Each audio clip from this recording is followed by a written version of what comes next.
if you're going to speak about something, you need to know a lot about it. You need to know 3 or 4 times as much as you're going to speak about at minimum. So first of all, you have to do your background research. You have to have multiple stories at hand that you can use to illustrate your point. And you have to have a point.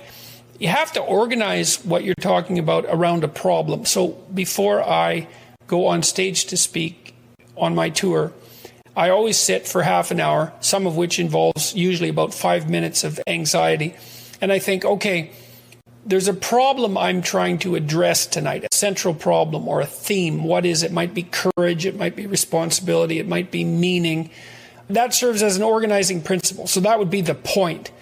And then basically I organize, say, a dozen stories around that, and I can kind of arrange them as a journey. And it's a journey that circles the main point. And so I'm trying to explore it, to say what I think about courage, let's say, but to take what I'm thinking farther than I've taken it already. And so that I can plot out, little 5-minute stories that I have that are associated with courage. And then I can talk to the audience. And I would say, talk about what you know. Use your personal experience, because that's something that you're actually a master of. You can bring in other material, but it has to be tied to the real world through your own experience. Otherwise, it's not real.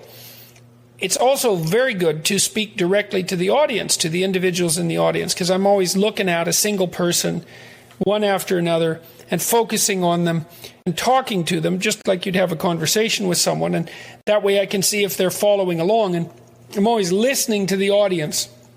What I really like to hear from the audience is no noise at all, silence.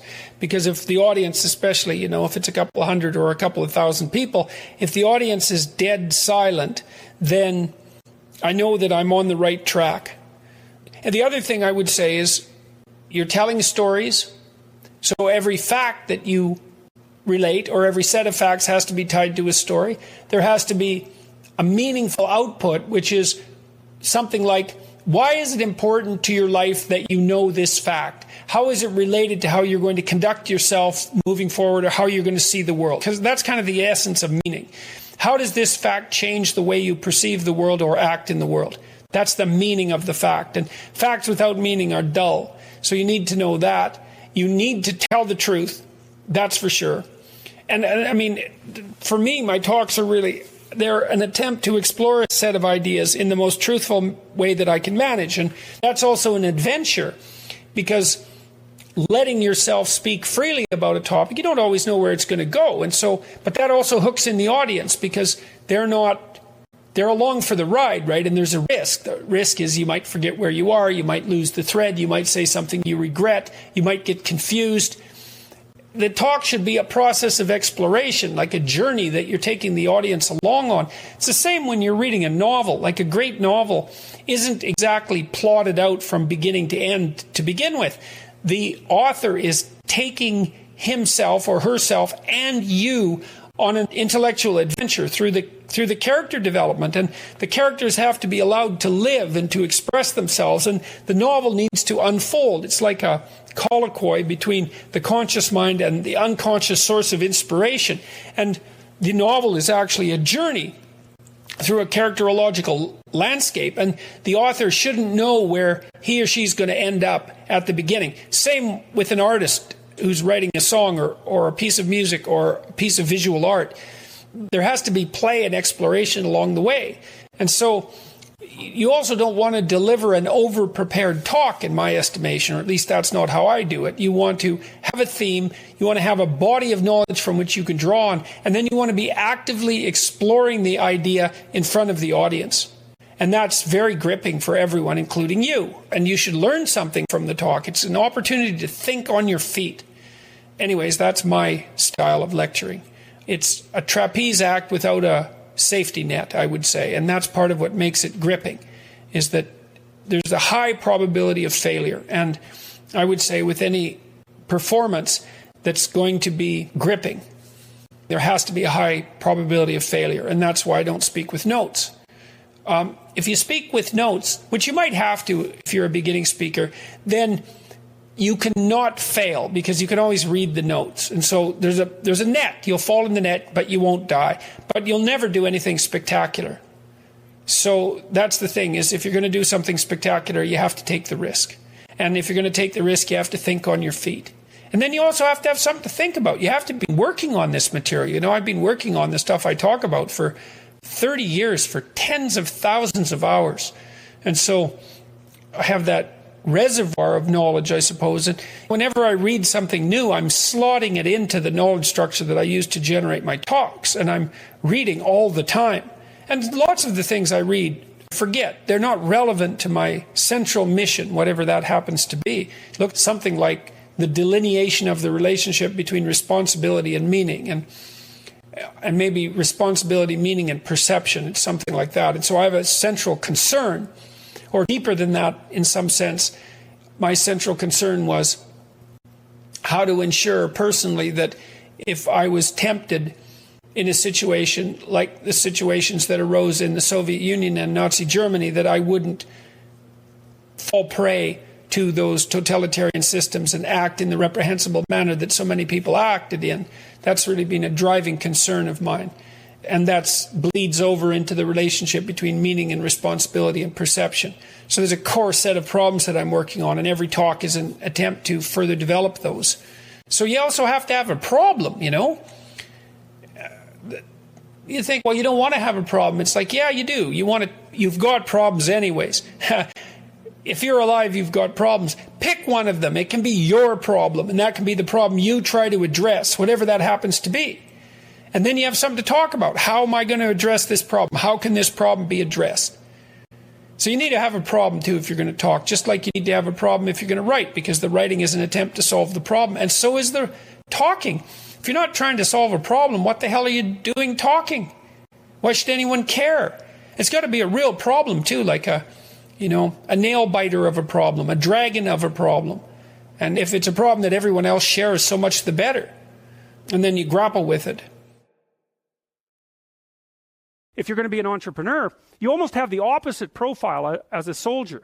You're very high in openness, and you're lower in conscientiousness, or at least conscientiousness is irrelevant. And the reason for that seems to be that, like, if you're an orderly person and you like to follow procedures and rules, it's kind of hard for you to start a company, because when you first start a company or engage in any other creative process, because entrepreneurs turn out to be the same as artists, you kind of have to, you're not operating within a rule-governed structure. In fact, there may be many times where you have to break a small rule to move properly at a higher level of analysis. There's no algorithmic way of generating a new company, right? Obviously.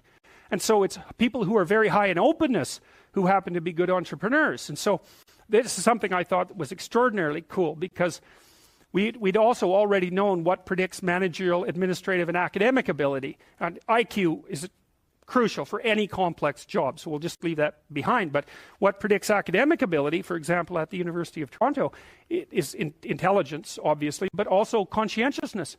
The correlation between creativity and grades at the U of T is zero. Right.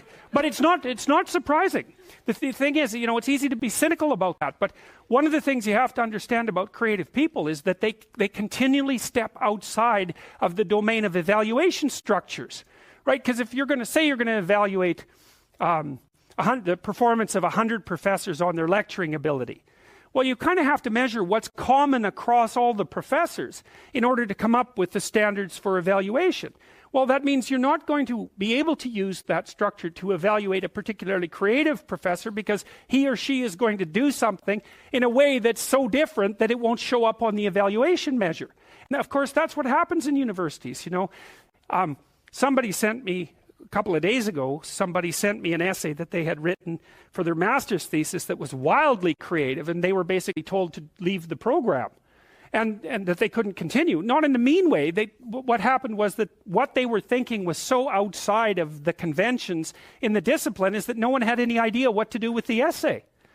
So then that's really the lot of creative people, right? They're always stepping outside of evaluation structures. And so it's not that surprising that the relationship between creativity and grades at the U of T is 0. We found out as well by looking at graduate student performance across multiple institutions that there was a negative correlation between creativity and graduate school performance. It wasn't even 0, it was worse than negative. Being creative was negative.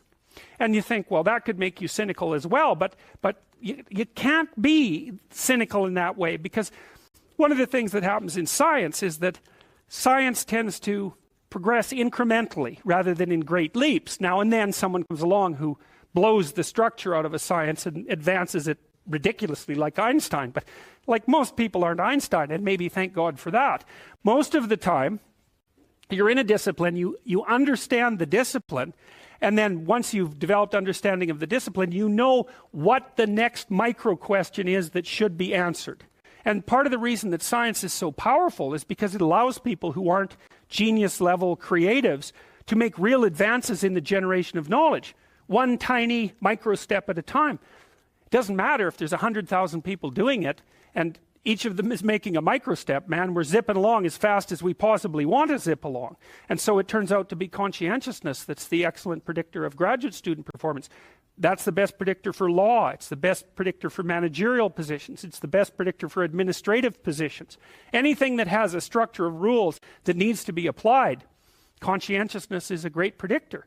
So, but it's not good for predicting artistic ability or entrepreneurial ability. And that's also really important, because one of the things, this is partly why bureaucracies stultify, right? Because what happens is as they develop, they get chock full of conscientious people, with a few psychopaths thrown in there just for good measure. They get chock full of conscientious people busily zooming efficiently down a single track, and then all of a sudden the landscape shifts and they're going very, very efficiently in exactly the wrong direction, and then the whole bloody thing falls apart. So you need to have some creative wingnuts in your organization to come up with completely absurd ideas that might just on the off chance be true. And so creativity is strange in that manner too, because it's a high risk, high return game. You're a lot safer in your life to find a functioning entity and to operate as a cog within it, as long as the entity keeps functioning. Because if you're creative and you go off on tangents all the time, there's some probability that one of those tangents is going to be exactly what is needed at the time, and you're going to become hyper successful as a consequence. But there's much more probability that even though some of your ideas might be highly valuable, the probability that this is the right time and place for them is extraordinarily low. So to produce a successful creative product, for example, in the marketplace, you need a ridiculous combination of creativity so that you keep generating ideas, and then a network around you of people who have skills that you don't, and then the production of a product, let's say, whatever that happens to be, that's actually in demand by the marketplace at exactly that moment, and that someone else hasn't already done better. So the sensible thing to tell anybody who wants to be creative is, that's stupid. You shouldn't do it. It's your probability of success is so low that it's better just to do something sensible. But the problem with that is that creative people can't do that because they're creative. And if they shut down their creativity, it's like an extrovert who's gone to live in an isolated cell. A creative person who isn't being creative, they just wither and die. So they're stuck with it. But it is a high risk, high return strategy.